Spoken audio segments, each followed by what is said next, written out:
Oxygen का इस्तेमाल सांसों को उखड़ने से बचाने के लिए किया जाता है, लेकिन जब ऑक्सीजन की ही सांसें उखड़ने लगें तो घुटन होना लाजमी है। हालात बहुत मुश्किल हैं। तमाम अव्यवस्थाओं के बीच महामारी से सीधा टकराव जरूरी भी है और मजबूरी भी। देखिए रिपोर्ट। देश में महामारी की मार इस कदर बढ़ रही है कि सारी व्यवस्थाएं ध्वस्त हो गई हैं। न बेड है, न दवा, न आईसीयू, तो वहीं अब ऑक्सीजन भी हाँफने लगी है।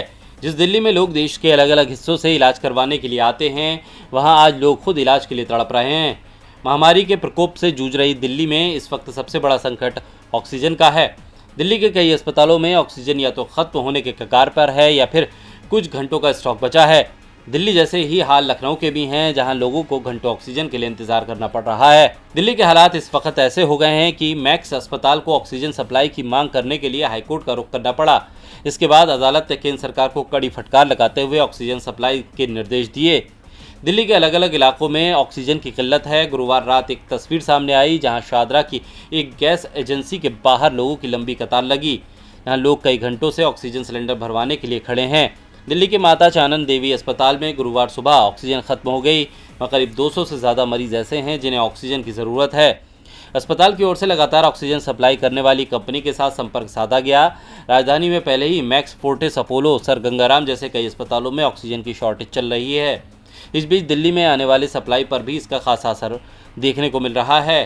कई अस्पतालों का आरोप था कि हरियाणा में जो कंपनी दिल्ली के अस्पतालों को ऑक्सीजन सप्लाई करती है उसे हरियाणा सरकार ने रोक दिया है। दिल्ली के उप मुख्यमंत्री मनीष सिसोदिया ने भी हरियाणा सरकार पर गंभीर आरोप लगाए थे, लेकिन हरियाणा ने इन आरोपों को नकार दिया। दिल्ली के कई अस्पतालों में बीते दिन जब ऑक्सीजन का संकट खड़ा हुआ तो केंद्र सरकार ने दिल्ली के कोटे में बदलाव किया। केंद्र ने कोटे के अनुसार पहले दिल्ली को 378 मीट्रिक टन ऑक्सीजन मिलता था, जिसे बढ़ाकर 480 मीट्रिक टन कर दिया गया।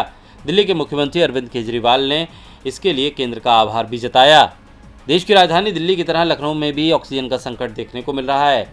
हालात ये हैं कि लखनऊ के टीएस मिश्रा अस्पताल में ऑक्सीजन की कमी होने के कारण आईसीयू में भर्ती कुछ मरीजों को केजीएमयू अस्पताल में शिफ्ट करना पड़ा।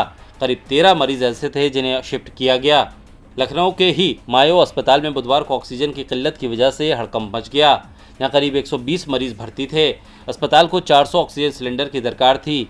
अस्पताल ने पहले अपने गेट पर नोटिस चिपकाया, इसके बाद संकट बढ़ा, लेकिन कुछ देर बाद ऑक्सीजन आ गई और नोटिस हटा दिया गया। उत्तर प्रदेश में अब ऑक्सीजन की डिमांड को पूरा करने के लिए बोकारो से ऑक्सीजन मंगाई गई है। ट्रेन के जरिए बोकारो से ऑक्सीजन सिलेंडर लखनऊ पहुंचेंगे। बीती शाम को ही मुरादाबाद से भी पुलिस सुरक्षा में ऑक्सीजन को लखनऊ पहुंचाया गया। दिल्ली और उत्तर प्रदेश के अलावा मध्य प्रदेश में भी ऑक्सीजन का संकट है। इसको लेकर राज्य सरकार ने केंद्र सरकार से मदद मांगी थी। केंद्रीय रेल मंत्री पीयूष गोयल के मुताबिक मध्य प्रदेश से ऑक्सीजन की मांग को देखते हुए वहां भी बोकारो से ऑक्सीजन एक्सप्रेस चलाई जाएगी। कुछ ही दिनों में ऐसी और कुछ और ट्रेनों का संचालन शुरू होगा। डीबी लाइव की रिपोर्ट।